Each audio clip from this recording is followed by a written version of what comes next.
La ville de Saint-Denis vous présente Dionysité Actu.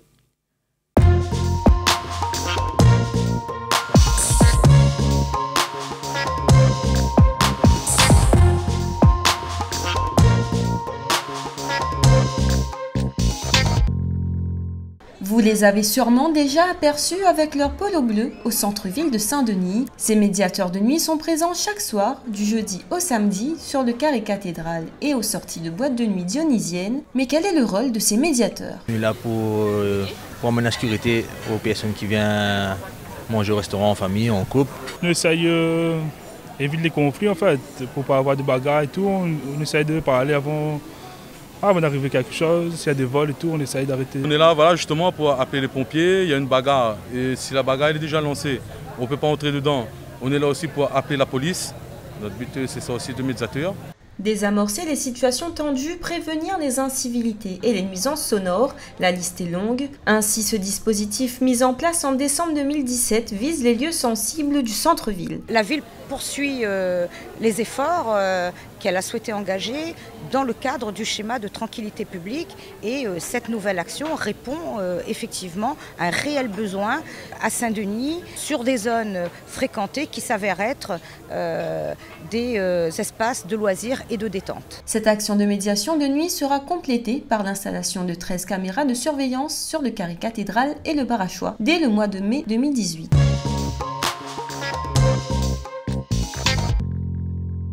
Depuis 2 mois, les travaux vont bon train à Bois-de-Nèfles.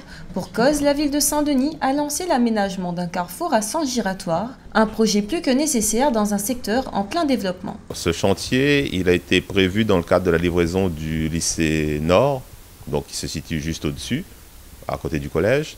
Et donc, en lien avec la région, il avait été décidé de desservir ce nouvel équipement par la création d'un rond-point de grande capacité, afin de pouvoir permettre notamment aux bus d'approvisionner le lycée et le collège avoisinant.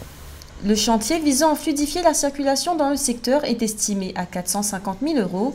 4 phases sont nécessaires à l'aménagement de ce rond-point. Pour l'instant, on est sur la deuxième phase à cause justement de la circulation. On est obligé de procéder comme ça. On a fait une première phase avec tout ce qui est terrassement, grave bitume, etc., bordure, trottoir et trottoir bétonné.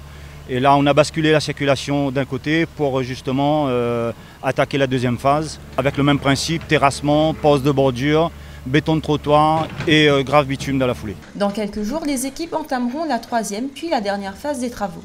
La 3e phase, ça sera le côté route existante, on va dire. Pareil avec tout ce qui est bordure de trottoir et trottoir. Et la dernière phase va consister à faire le tapis définitif d'enrobé. La livraison du rond-point est prévue pour fin avril 2018.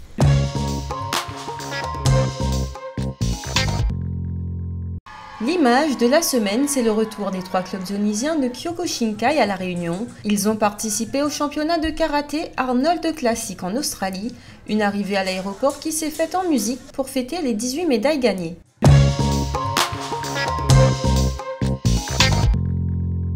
Ce vendredi, à partir de 18 h, rendez-vous au skatepark du Cœur Vert Familial pour le premier Jeunesse en l'air de l'année. Une soirée exceptionnelle sous le thème Liberté, Égalité et Féminité vous attend.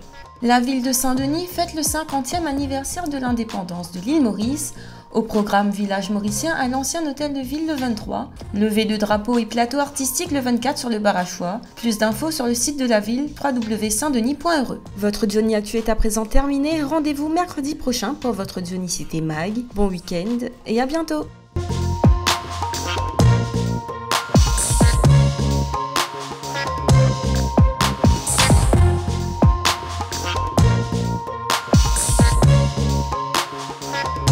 La ville de Saint-Denis vous a présenté Dionysité Actu.